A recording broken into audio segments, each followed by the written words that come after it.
Cher TZR, je te fais une petite vidéo d'après mon expérience de TZR qui a duré de nombreuses années et je peux dire que j'ai acquis quelques tuyaux au fur et à mesure et des petites choses à savoir, à faire ou à ne pas faire pour une prise de fonction un peu plus pratique. Tout d'abord, eh bien, sache que l'on va t'appeler le rectorat ou ton établissement de rattachement pour te dire que tu es appelé quelque part et qu'il faut absolument que tu rappelles un collège ou un lycée.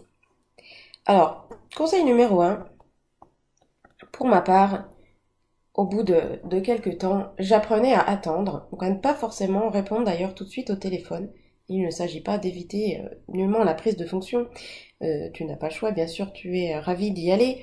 Mais tout simplement, ça me prenait de prendre un peu de recul. Malgré les années, j'avais toujours beaucoup le cœur qui battait pour des soucis de professionnalisme, d'organisation, et c'est toujours un gros stress d'apprendre qu'on est nommé ici ou là. Enfin, pour ma part, c'était comme ça. Alors avec les années, je me suis dit que c'était mieux d'attendre un petit peu pour appeler. Après tout, on n'est pas non plus censé être joignable 24 heures sur 24. Si l'on veut, on peut même attendre le lendemain. En tout cas, dès que l'on est un peu plus zen. Pour ma part, je regardais aussi sur Google Maps, eh bien, où se trouvait l'établissement en question,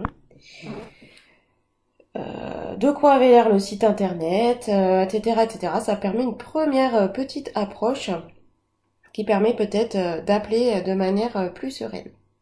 Alors ensuite, ben, tu vas appeler. Tu vas appeler le collège ou le lycée. Je te conseille d'appeler tout de suite la direction. De demander la direction pour te présenter. Alors là, ça va dépendre vraiment. L'accueil va pouvoir être sur une échelle de 1 à 10, et ben de 1 à 10. Ça conditionnera pas mal en principe ce qui va se passer par la suite, mais bon, faut pas non plus être trop enthousiaste ou trop défaitiste. Alors là, tu vas demander donc la direction au téléphone. Moi, ce que je te conseille, c'est de venir te présenter, si c'est possible pour toi géographiquement, avant la prise de fonction. Parfois aussi, on va te dire, ah, ben, on est content de vous avoir au téléphone, donc vous commencez cet après-midi. Et ben là, tu vas dire non. Et tu vas dire, je dois préparer mes cours. Voilà, une fois que les gens le savent, avant ils savent pas toujours en fait, c'est plus facile. À toi de voir ensuite si tu veux respecter le fameux délai des 48 heures et dire je ne prendrai les classes que 2 heures, que dans 2 jours. Personnellement, j'avais plutôt l'habitude de dépanner, puisque souvent on attend un remplaçant depuis quelques semaines, de dépanner en allant, voilà, dès que je pouvais, prendre les classes. Je me posais de moins en moins de questions d'ailleurs sur ce que j'allais leur faire faire, puisque finalement souvent tu vas être le seul à te poser la question de ce que tu vas leur faire faire. L'idée c'est vraiment d'avoir un prof en face d'une classe, peu importe ce que tu fais avec eux. Donc si voilà, si ça me posait pas vraiment de problème d'organisation, etc. Moi personnellement je préférais ne pas attendre non plus forcément les 48 heures syndicales, etc. Mais plutôt essayer de trouver ce qui me correspondait à moi et ce qui leur correspondait à eux. Personnellement, j'étais à temps partiel, donc ils n'étaient jamais au courant de mon temps partiel quand j'appelais pour un établissement et je devais aussi leur dire, ben voilà, j'ai un temps partiel et je souhaite avoir mon mercredi. C'était pas toujours facile. Globalement, ça a été vraiment très très bien accepté parce que à chaque fois on était content d'avoir un remplaçant et que je posais les choses clairement dès le départ. Ensuite, eh bien, ce que je te conseille, voilà, c'est de faire le minimum de choses par téléphone, de te présenter si possible tout de même à la direction par téléphone, et puis ensuite d'aller sur place. Donc si possible un jour avant la prise de fonction, sinon au moins une bonne demi-journée avant la prise de fonction. Demande au moins une demi-journée. Alors tout d'abord tu vas demander, enfin tout d'abord c'est ce que je te conseille de faire, voilà, à peu près en premier, demander les clés. Cette étape peut te prendre, selon les collèges ou les lycées, de un quart d'heure à plusieurs demi-heures. Donc prévois du temps pour cela, ce n'est pas toujours évident. Parfois on va te demander quelles clés il vous faut, donc il faudra déjà que tu aies été voir les salles pour savoir le nom de toutes les salles que tu es susceptible de prendre. Pense à demander comment on réserve la salle informatique, c'est également information est disponible auprès de diverses personnes, ça dépend, c'est pas toujours pareil non plus. Et parfois, si tu es fou comme moi, tu réserveras la salle informatique pour ton premier cours. Donc là, ça te demande encore beaucoup plus d'informations et tu devras déplacer des montagnes. Mais bon, parfois, on est motivé et on le fait. Donc pense bien à demander comment se passe la réservation de la salle informatique. Parfois c'est juste dans certains collèges, ouais je prends la salle info jeudi à 10h. Donc évidemment c'est pas le meilleur des cas mais ça existe quand même de moins en moins. Ensuite ils pensent bien tout de suite aussi à demander des codes informatiques. Alors on va souvent penser à tes codes Pronote, mais on pensera rarement qu'il te faut aussi un code pour entrer dans les ordinateurs.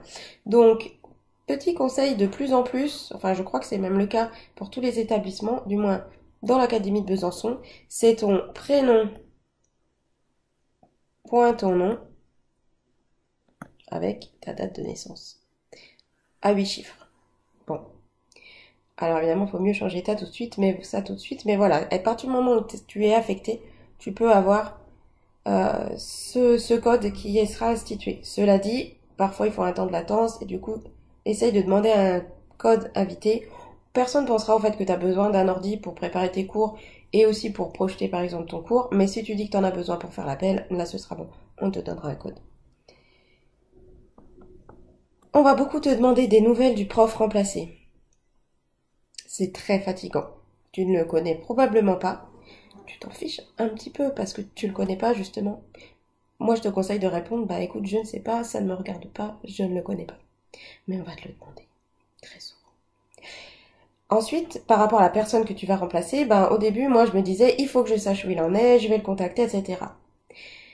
On a droit aussi, quand on est malade, notamment, de ne pas être contacté. Donc, personnellement, sur la fin, la personne que je remplaçais, j'attendais qu'elle me contacte. Si elle ne me contactait pas, eh bien, chic, en pédagogie, je pouvais faire ce que je voulais. Après tout, personne n'a jamais dit qu'on était obligé de reprendre la progression de celui qu'on remplaçait. Je t'ai déjà dit, tu fais ce que tu veux en fait. Tu fais ce que tu veux du moment que tu as des élèves en face de toi. Donc la personne, si tu veux la contacter, bien sûr tu la contactes, mais ne te sens pas obligé de le faire. Voilà, comme je disais, moi j'attendais qu'elle me contacte. Si elle me contacte, je reprenais un petit peu ce qu'elle faisait, bien sûr, et j'essayais de suivre cela. Et j'étais parfois, j'ai tout effacé, j'étais parfois contente également de pouvoir faire le chapitre qui me plaisait le plus. Voilà, pas forcément n'importe quoi, mais de pourquoi pas reprendre quelque chose de nouveau pour intéresser davantage les élèves, qu'ils soient moins perdus. Tu vas y gagner en efficacité pédagogique, en plaisir que tu auras avec les élèves, et tout le monde va s'y retrouver, même peut-être la personne d'ailleurs qui est remplacée. Donc encore une fois, la personne que tu remplaces n'est pas ton chef, c'est vraiment rare d'ailleurs qu'elle se comporte en tant que telle, mais tu ne lui dois rien. Les manuels, donc ça on va souvent penser à te le dire, mais enfin pas forcément. Quels manuels, quelles éditions sont en cours pour les niveaux que tu auras? Peux-tu récupérer un manuel? Pas forcément, mais bon, maintenant il y a de plus en plus les versions numériques qui te permettent de pouvoir travailler sans avoir la version papier, donc de pouvoir préparer tes cours sans la version papier. C'est vachement plus pratique depuis que ça existe. Je crois que j'ai à peu près fait le tour, je pense que j'en oublie quand même pas mal. En tout cas, voilà, ces petits mémos pour te... Voilà. Fais-toi des alliés, les gens pas intéressants, cherche à rentrer le moins possible en contact avec eux, mais n'oubliez pas, n'oubliez pas d'utiliser les gens qui vont tout de suite t'apparaître comme des alliés dès que tu vas entrer dans l'établissement. Et ça sera facile à trouver si ce sont plutôt des alliés ou pas. Je te souhaite bon courage pour cette année de tes EDER ou ces fonctions de tes EDER qui peuvent parfois se prolonger. Ensuite, dis-toi que tu vas gagner non pas vraiment en expérience de pédagogie, mais en capacité d'adaptation qui vont te servir en principe pour longtemps. Bon courage! Alors, j'ai fait des petits oublis. Il y a quelque chose de très important qu'il faut que tu demandes si tu es en collège, c'est est-ce que tu vas chercher les élèves dans la cour ou pas. Si tu as de la chance, tu ne vas jamais chercher les élèves. Si tu as un peu de chance, tu vas les chercher que le matin, par exemple. Et si tu n'as pas de chance, tu vas les chercher après chaque récréation. Donc le matin, après la récréation de 10 heures, le midi et après la récréation de l'après-midi. C'est ce qui se produit le plus souvent au collège. Donc pour ne pas passer pour un super idiot si tu vas chercher les élèves, il faut que tu aies repéré à l'avance l'emplacement des élèves. Est-ce que c'est un emplacement par salle? Salle 1, salle 2 au niveau de la cour, etc.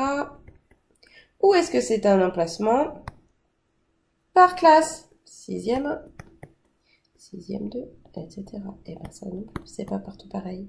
Et puis j'oubliais, mais bien souvent on va pas comprendre pourquoi tu poses toutes ces questions, puisque les gens pensent que c'est partout pareil au bout de quelques années d'exercice dans un seul et même établissement. Ne te démonte pas, c'est pas de leur faute.